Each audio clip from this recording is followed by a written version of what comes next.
Saudi আরবে এক আদালত হয়েছে। আদালতে দুই ভাই ঝগড়া করছে। এক ভাই বলছে মাকে আমি রাখবো, আরেক ভাই বলছে না মাকে আমি রাখবো। দোনো ভাই ঝগড়া করছে মাকে ঘরে রাখার জন্য। এরপর এক ভাই মাকে নিয়ে চলে যাচ্ছে, আরেক ভাই মাটিতে গড়া দিতে দিতে অবস্থা খারাপ। সৌদি আরবে আদালত হয় মা বাবাকে ঘরে রাখার জন্য, আর আমাদের দেশে আদালত হয় মা বাবাকে ঘর থেকে বের করার জন্য, ঠিক কি না? যুবক, তোমাকে বলছি, তোমার বন্ধু তোমার আপন নয়, তোমার বউ তোমার আপন নয়, তোমার শ্বশুর শাশুড়ি তোমার আপন নয়। এই পৃথিবীর বুকে আপন হলো তোমার মা এবং তোমার বাবা। করোনা আসার পরে প্রমাণ করে দিয়েছে কে আপন। এক মেয়ে তার মাকে ফোন করে বলছে, মা আমার স্বামীর করোনা হয়েছে। মা বললেন সাবধান, তার কাছে যাবি না, আমি সকালে সিএনজি পাঠিয়ে দিব, তুই টপ করে সিএনজিতে উঠে যাবি। এটার নাম দুনিয়া, এটার নাম দুনিয়া। করোনা হওয়ার পরে বন্ধুর কাছে যায় নাই, করোনা হওয়ার পরে শ্বশুর শাশুড়ির কাছে যায় নাই, করোনা হওয়ার পরে স্বামী স্ত্রীর কাছে যায় নাই, কিন্তু করোনা হওয়ার পরে এখনো ইতিহাস আছে মা তার ছেলেকে গিয়ে চুমু খেয়েছে। করোনা হওয়ার পরে এখনো ইতিহাস আছে বাবা তার ছেলেকে কাঁধে নিয়ে হাসপাতালে গিয়েছে, ঠিক কি না? যুবক, তুমি তোমার মাকে কিছু মনে করছো না। তোমার মাকে তুমি ঘর থেকে বের করছো। ছেলে বিদেশ থেকে এসেছে, এসে শ্বশুর বাড়িতে গিয়েছে, তারা তাকে উল্টাপাল্টা বুঝিয়েছে। এখন বাড়িতে এসে সে বলছে, মা তুমি আমার টাকায় খাও, আমার ঘরে থাকো, আবার আমার বউকে পিটাও। এই কথা শোনার পরে কি কোনো মার কলিজা আছে? মা বাথরুমে গিয়ে আধা ঘন্টা কাঁদতে লাগলেন, কেঁদে অজু করে নামাজে দাঁড়ালেন।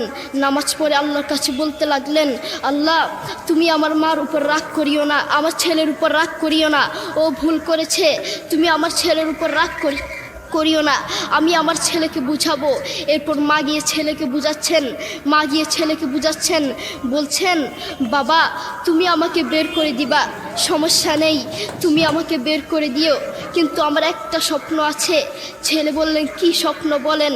মা বললেন তুমি বাজারে গিয়ে একটা পাকা আম নিয়ে আসবা, এসে তোমার বুকের উপর রাখবা, সকালে উঠে ওটা আমি খাবো। এরপর ছেলে বললেন আচ্ছা ঠিক আছে। ছেলে বাজারে গিয়ে একটা পাকা আম নিয়ে আসলো, এসে বুকের উপরে রাখলো। 5 মিনিট না যেতেই সেই আম পিঠের নিচে পড়ে চ্যাপ্টা হয়ে গিয়েছে। এরপর ছেলে মাকে বললেন, মা তুমি কি সকাল উঠে আমটা খাবে? ওটা 5 মিনিট না যেতেই পিঠের নিচে পড়ে চ্যাপ্টা হয়ে গিয়েছে। এরপর মা চোখের পানি ছেড়ে বলল, বাবা আমি আসলে তোকে খাওয়ার জন্য বলি নাই, আমি আম খাওয়ার জন্য বলি নাই, আমি তোমাকে বুঝার জন্য বলেছি। তুমি আজ একটা রাত এই আমটা রাখতে পারো নাই, আমটা বুকের উপর রাখতে পারো নাই, আর আমি সেই তোমার দুঃখিনী মা যে 1 বছর 2 বছর নয় 3 বছর নয় পাক্কা 5টা বছর এভাবে তোমাকে রেখেছি। আমিও যদি তোমার মতো এভাবে ঘুমাতাম, তুমিও তো আমার পিঠের নিচে পড়ে চ্যাপ্টা হয়ে যেতা। এরপর ছেলে চোখের পানি ছেড়ে বলল, মা আসলে আমি বুঝতে পারি নাই তুমি কি জিনিস আসলে আমি বুঝতে পারি নাই। সৌদি আরবে এক আদালত হয়েছে। আদালতে 2 ভাই ঝগড়া করছে।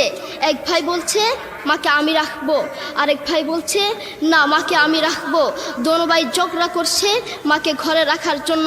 এরপর এক ভাই মাকে নিয়ে চলে যাচ্ছে, আরেক ভাই মাটিতে গড়া দিতে দিতে অবস্থা খারাপ। সৌদি আরবে আদালত হয় মা বাবাকে ঘরে রাখার জন্য, আর আমাদের দেশে আদালত হয় মা বাবাকে ঘর থেকে বের করার জন্য, ঠিক কি না? যুবক, তোমাকে বলছি, তুমি তোমার মাকে বের করছো, তুমি তোমার মাকে বৃদ্ধাশ্রমে পাঠাচ্ছ, তুমি তোমার মাকে হত্যা করছ, তুমি তোমার মাকে জবাই করছ। তোমার মতো নাফরমান এই বাংলার জমিনে আরেকটাও হতে পারে না, ঠিক কি না? যুবক, তোমাকে বলছি, তুমি জানো তোমার মা কি জিনিস? তুমি ছোট ছিলে তো বুঝতা না। যেই মা তোমার জন্য সারাটা জীবন কষ্ট করেছেন, মাথার গাম পায়ে ফেলেছেন, সেই মাকে তুমি ঘর থেকে বের করে দিয়েছ, সেই মাকে তুমি বৃদ্ধাশ্রমে পাঠাচ্ছ। তুমি জানো তোমার মা কি জিনিস? তুমি খোঁজ নিয়ে দেখো, তোমার মা কিছু খেতে লাগলে তোমাকে ছাড়া খেত না, তোমাকে ছাড়া খেত না, অল্প একটু খেত আর সব তোমার জন্য রেখে দিত। আর তোমার বাপ হোটেলে গিয়ে শুধু অল্প একটু ডাল ভাত খেত আর তোমার জন্য সব রেখে দিত।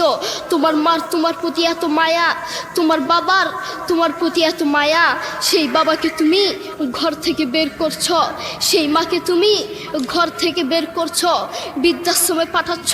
তোমাকে আল্লাহর সামনে আসামির কাঠগড়ায় দাঁড়াতে হবে।